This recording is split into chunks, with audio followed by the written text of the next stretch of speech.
So our guest today was into finance, and she is a qualified lawyer, but she took it to her heart to save the environment. And she's gonna talk to us about her life experience. Please welcome Yara. Oh, by the way, I'm also guest of Ladies and gents, I wish I can say that I'm proud to be here today, but I'm not. I wish I wasn't standing here today speaking about climate change. I wish this wasn't our reality, but it is. And you might think, what does someone like me know about climate change? I'm a 26-year-old woman with a law degree. And you're probably right.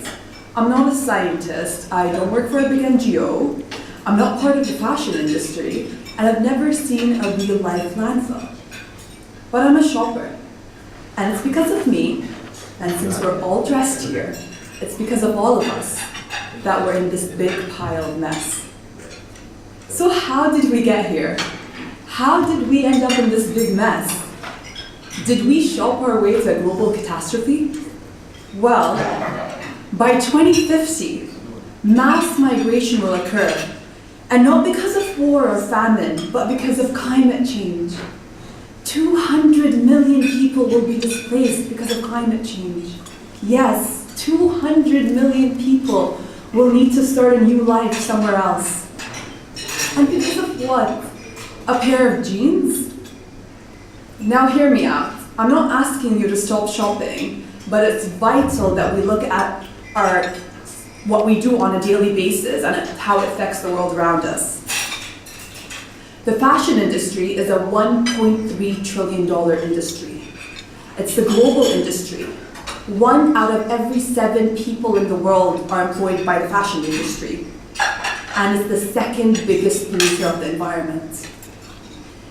It emits more greenhouse than all international flights and maritime shipping combined. Just imagine how staggering that is. 150 billion new items are produced every year. People don't keep their clothes anymore.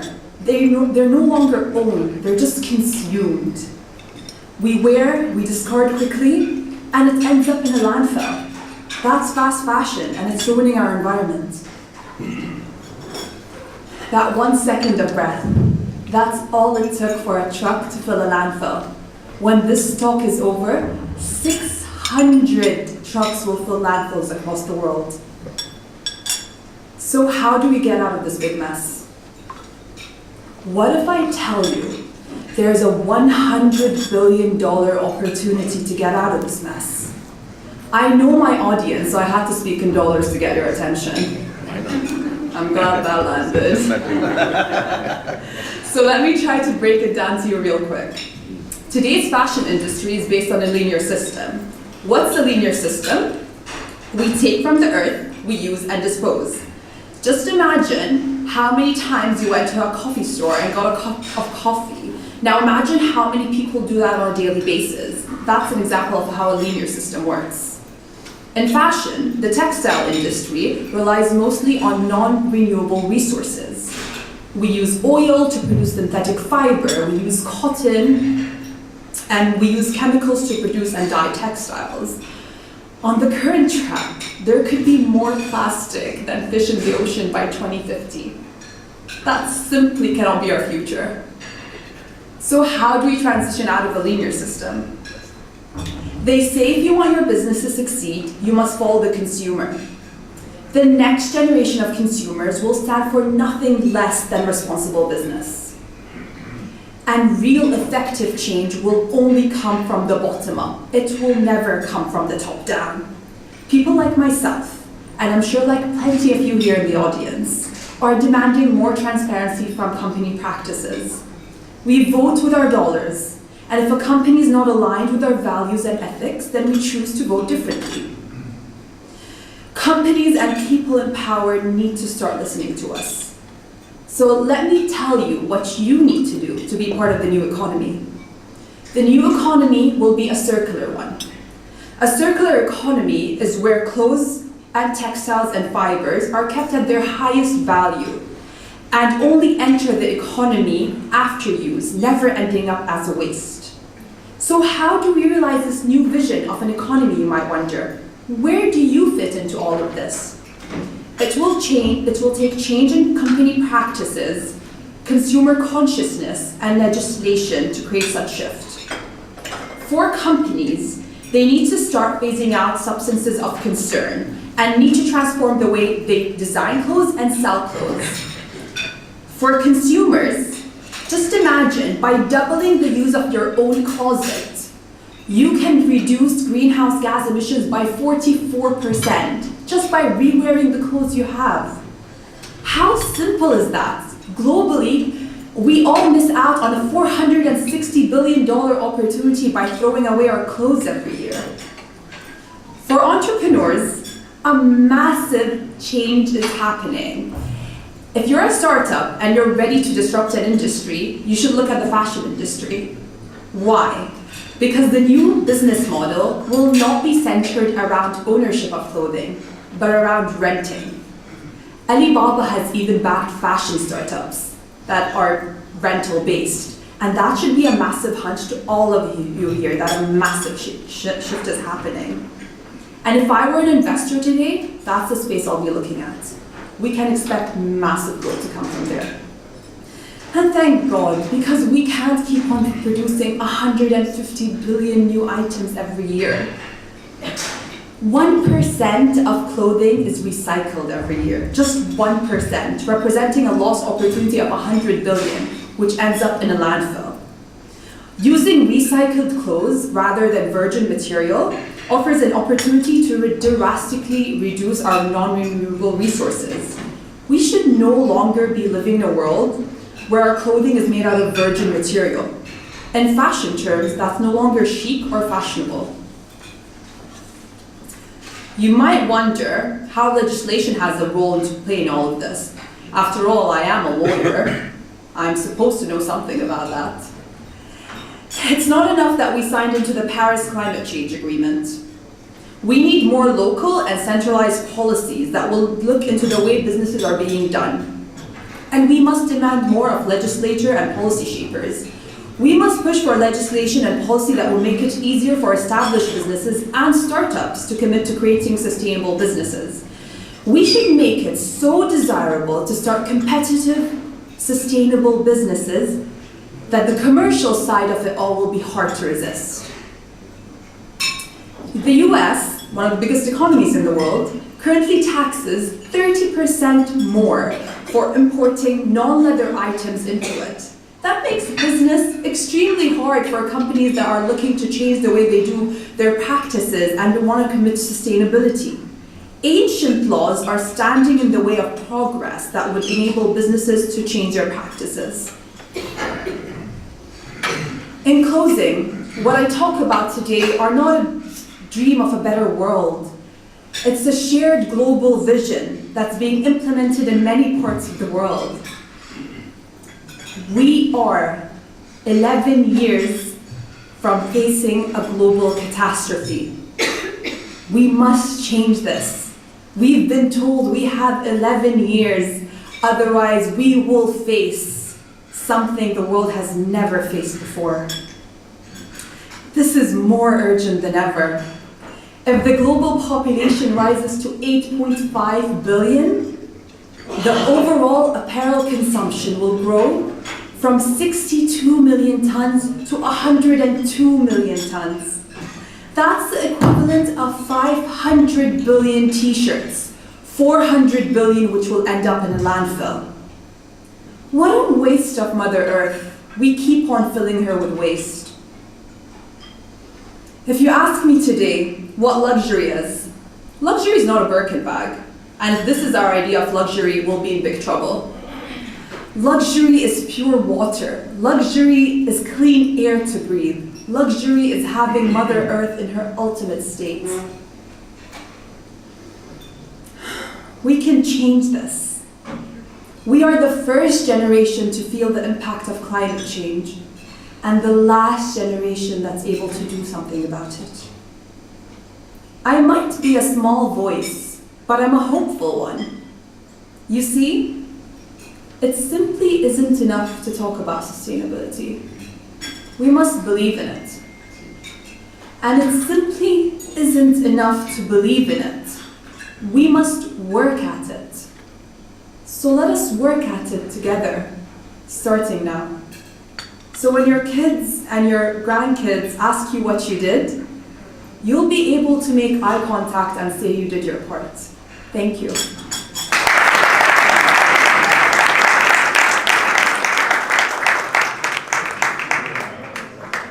Yeah, we'll take a couple of questions. Farid? Yara, thank you for disrupting our thoughts and making us aware of the fashion hurdles or the fashion. Do you have a bulletproof clothes you're wearing? Because you will be targeted by the cartels of the fashion. It's about culture. This is my question.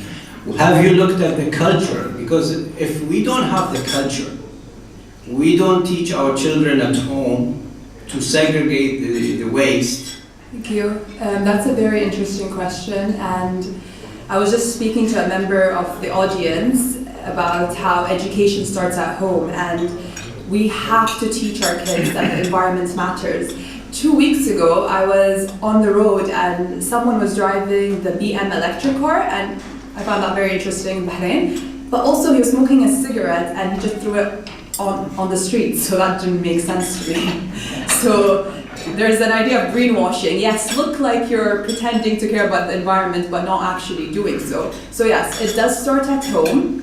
We must push for a change in the culture because we need to reduce climate change, because if the UN said we're nowhere close to reducing it to the 1.5 degrees Celsius we need, we're not even close to the 2 degrees Celsius we need. And that's the change we need to avoid a global catastrophe. And yes, it starts at home. And I hope today, many of you have kids, cousins, family. I hope that the word just continues on beyond this room. Thank you so much. Andrew? I'm curious what the role would be. You discussed recycling clothing, perhaps reusing clothing through methods such as renting. What would be the role that something such as an alternative source of fabric, for example, cotton? I'm aware that cotton, I don't recall if it uses the same amount of chemicals as every other agricultural product combined, or if it's just simply the most chemical consuming crop that is produced and water consuming crop that is produced.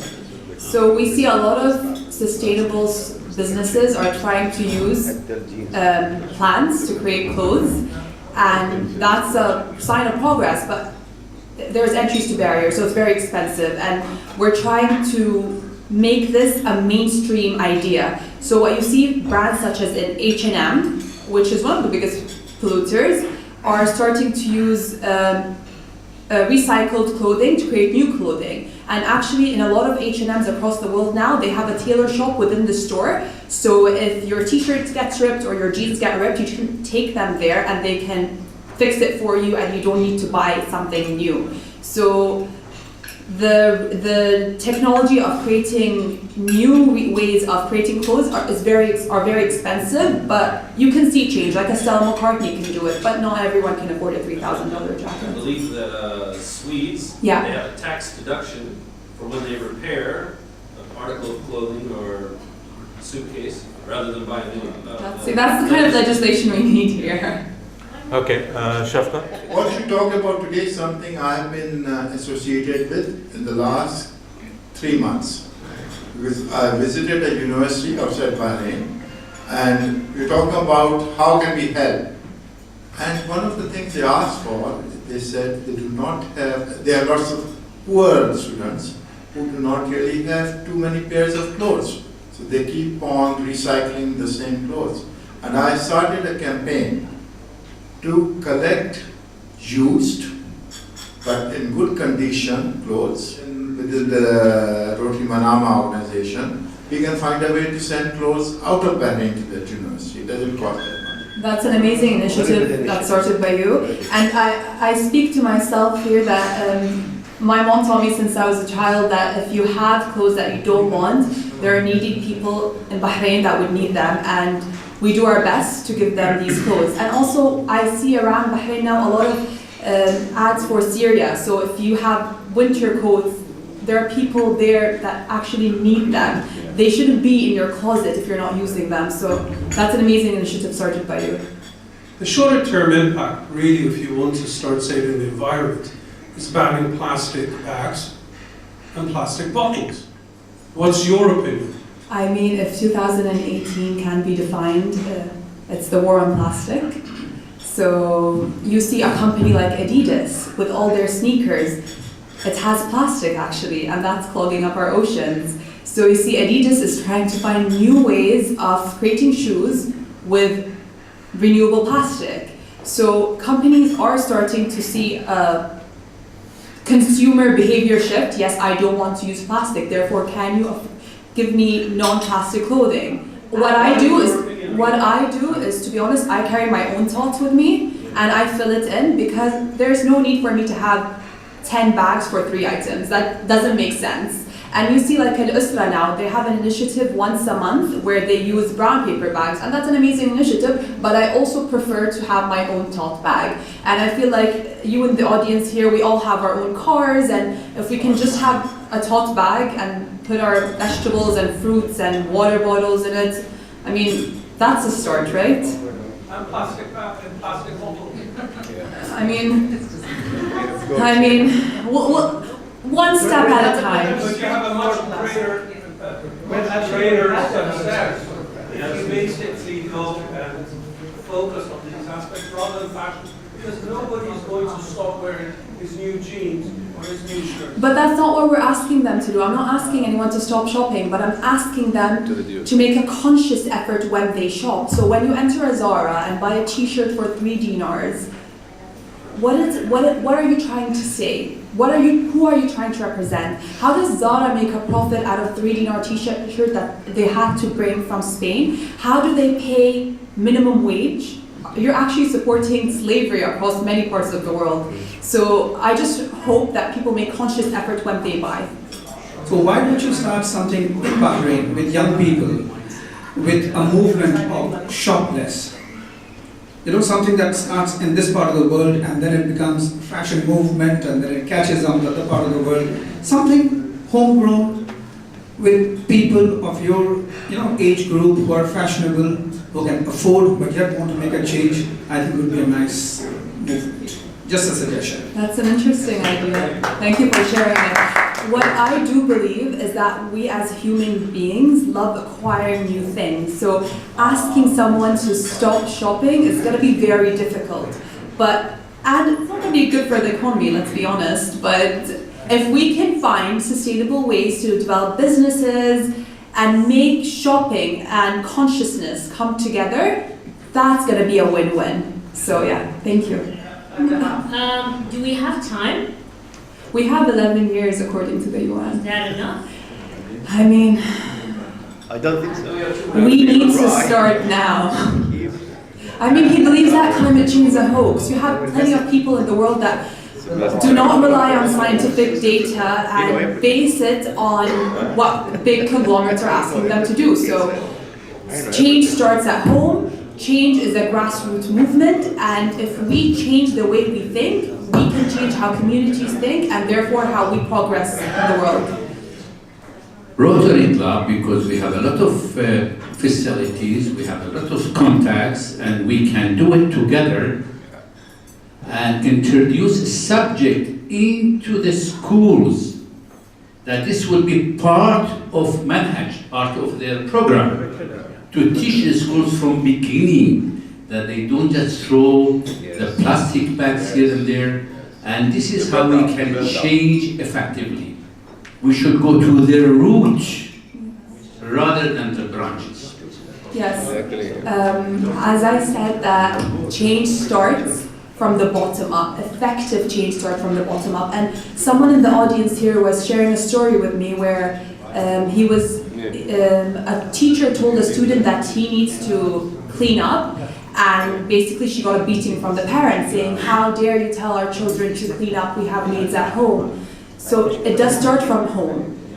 We need to teach our children that we can do better. What life do we want to share with our children in the next 11 years? The choices we make today will define our future.